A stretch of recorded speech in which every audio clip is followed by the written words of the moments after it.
మా అక్క ఇలా చేయడానికి కారణం ఏంటి? అందుకు కారణం మా అక్కే. మీ అక్కతో మనస్ఫూర్తిగా ఫ్రెండ్షిప్ చేయడం. ఈ విషయం నీకు కూడా తెలియదు కదా శివ.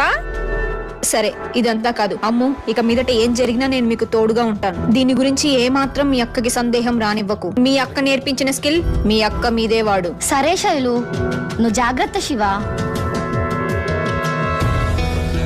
బాబాయ్కి ఫోన్ చేయాలి. బాబాయ్, నువ్వు సేఫా? నేను కంప్లీట్లీ సేఫ్ అమ్మా. వాళ్ళు బ్లాక్ డ్రెస్ వేసుకుని బ్లాక్ డౌన్ లో అయితే నేను బ్లాక్ డాగ్ దాగి నీ బార్బీ బాబాయ్ కదమ్మా. వాళ్ళు నా డ్రామాని ఎప్పుడు కనిపెట్టాలి? నెక్స్ట్ ప్లాన్ ఏంటో నేను ప్లాన్ చేసి నీకు అప్డేట్ చేస్తాను బాబాయ్. ఎనీ టైం బంగారం. ఏ మాటగా మాట ఆ బ్లాక్ డ్రెస్ వేసుకున్న అమ్మాయి మాత్రం బ్లాక్ డాగ్ బాటిల్ లాగా ఎంత బాగుందమ్మా.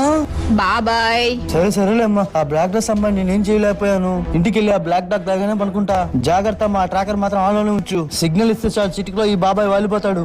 ఓకే బాబాయ్, ఉంటాను. సరేమ్మా.